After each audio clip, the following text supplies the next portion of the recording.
Hey everybody, today I am reading a book that is sad and also has a good ending.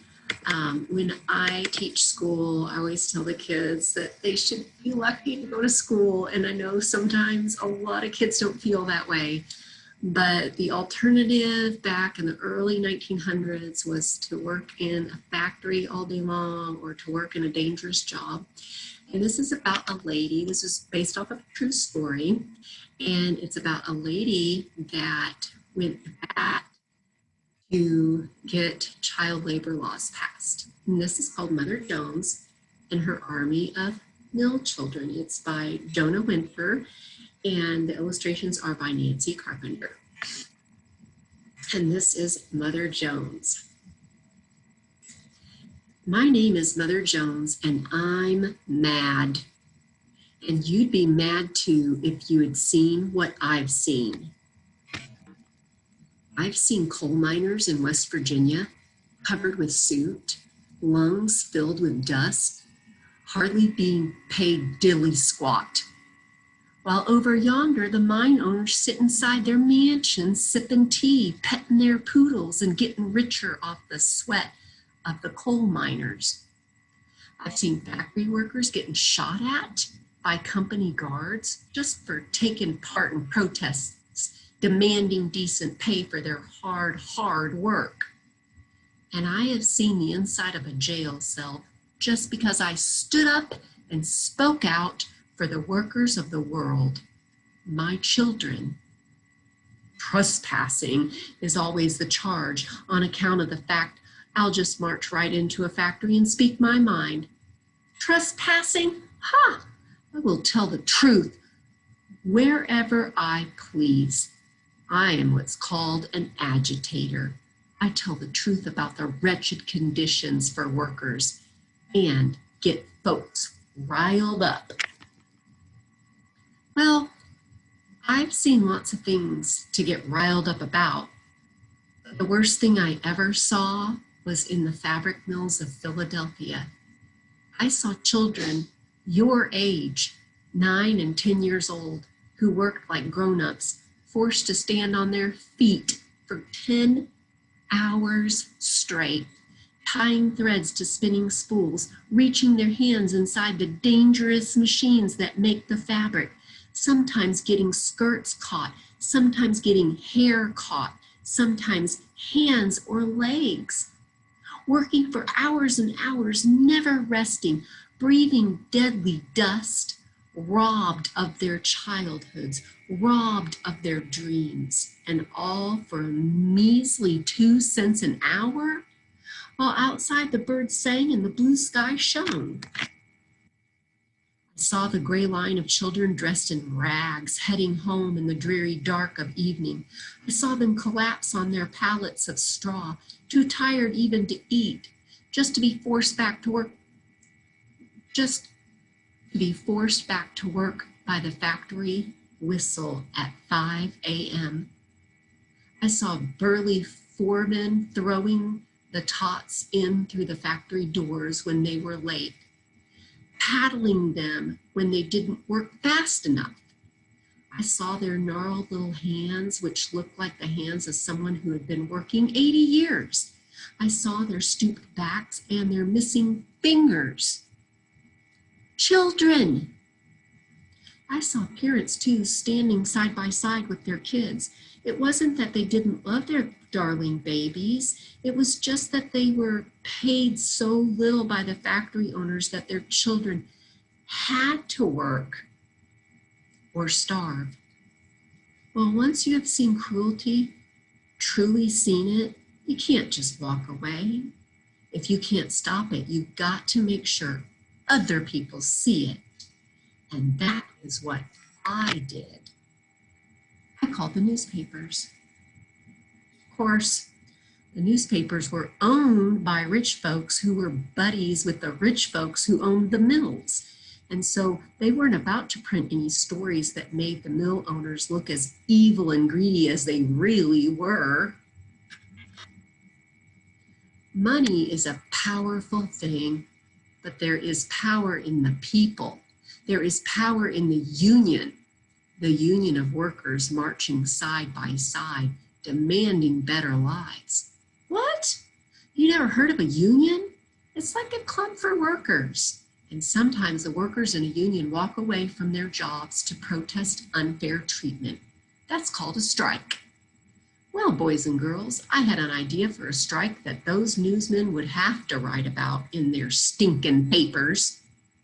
Listen to Mother, I roared at a union meeting, and let me take your kids on a march that the world will never forget. A protest march from Philadelphia to New York City. It's time for folks to see how the rich get richer on the blood and sweat of these poor little children's backs. People cheered and hollered, oh yes, I'd gotten them riled up. A march it would be. Some parents packed their bags to join us. Others kissed their kids goodbye. And on July 7th, 1903, 100 boys and girls set out, armed only with knapsacks containing a knife and fork, a tin cup and plate, and placards and banners that said, "We want time to play," and "We want to go to school." At the front were 3 kids dressed like soldiers from the American Revolution. Why? Because just as the first Americans fought for their freedom, my little revolutionaries were fighting for their freedom. Flashbulbs flashed, and before you could say, "Piscataway," we'd gotten our pictures in all the local papers. "Where are you going?" asked a newsman. "We're going to see the president," I told him, and all the kids let out a whoop. This was my new plan. Why stop at New York? Why not march to the fancy schmancy Long Island summer home of President Theodore Roosevelt himself? So onward we marched, and what a sight we must have been. A bunch of scraggly ragamuffins with backpacks out on the open road, led by a crazy old lady. Folks would stand and stare as we passed. Some would cheer us on. Some gave us food. Sometimes train conductors would let us ride for free, just so the kids could reset their poor little feet for a spell. Sometimes we slept in people's barns. Sometimes we camped out underneath the stars. This was the most fun that the little tykes had ever had. Mornings we'd bathe in streams and rivers. The first time the kids had ever been swimming. It makes me weep to think of them. But what they needed wasn't tears. And so in every town, I pulled out my stand, stepped right up on it, and proceeded to holler. Just look at this little chap. He's stooped over like an old man from carrying bundles of yarn that weigh 75 pounds. He gets $3 a week and works in a carpet factory 10 hours a day while the children of the rich are getting their higher education. And when I got done talking, some of the kids would put on a play. Dressed up like rich folks and factory owners, they'd prance about and have the crowd in stitches. Then they'd pass the American flag around like a hat so people could throw in nickels and dimes. A lot of money for someone dirt poor. It took us 14 days to march 100 miles in the hot summer sun, sweat pouring off us, soaking our clothes. For 14 days, we put on shows in the towns of Bristol, Morrisville, Trenton, Princeton, New Brunswick, Medicine, Rahway, Elizabeth, Jersey City, Hoboken. For 14 nights, we swatted mosquitoes. A lot of the kids couldn't take it. They headed back home. By the time we crossed the Hudson River on a ferry bound for New York City, there were only 37 kids left and a few tired grown-ups. That didn't matter. Our crusade had made it, but we weren't done, not hardly. And after we marched up 4th Avenue by torchlight, the parade route lined with 600 cops, we just kept on marching till we reached Coney Island with its seaside amusement parks. My factory kids had never seen such a place. The Ferris wheel, the roller coaster, the big blue ocean, all they'd ever known was work. At last, a day of play. But at day's end, it was time for a show. I had the kids get inside some empty cages and pretend to be animals so folks could see how these children were treated, locked up. And as they clung to the bars, I shouted loud above the ocean waves. After a long and weary march, we are on our way to see President Roosevelt. We want him to hear the wail of the children who never have a chance to go to school, but work from 10 to 11 hours a day in the textile mills, weaving the carpets that he and you walk on, and the curtains and clothes of the people.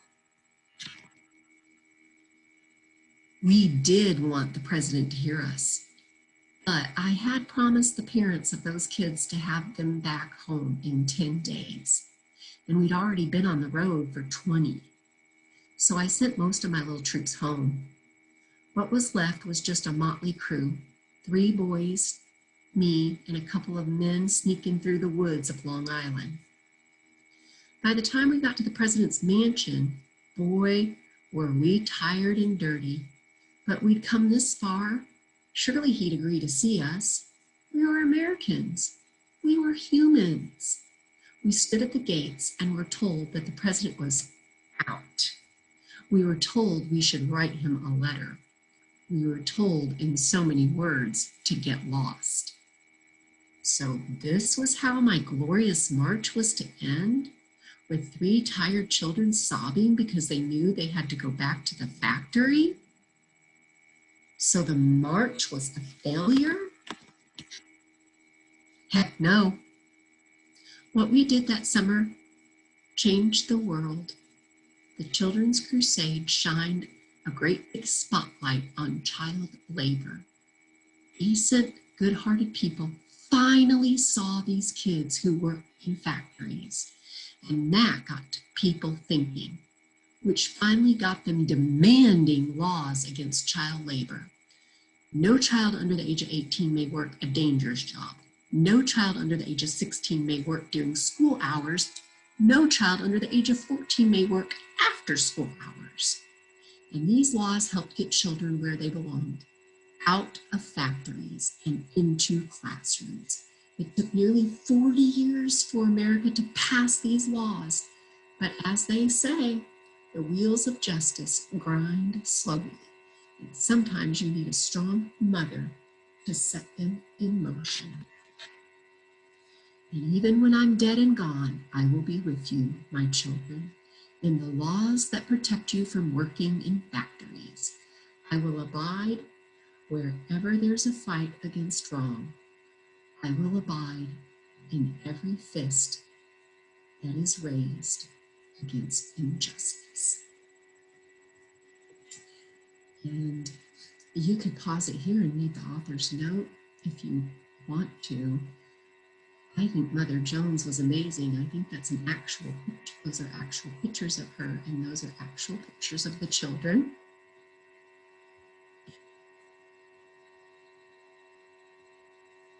And that's when she began her children's crusade. You know, there's a lot of injustice in the world even today, and you guys could stand up and fight against it, but always stay safe.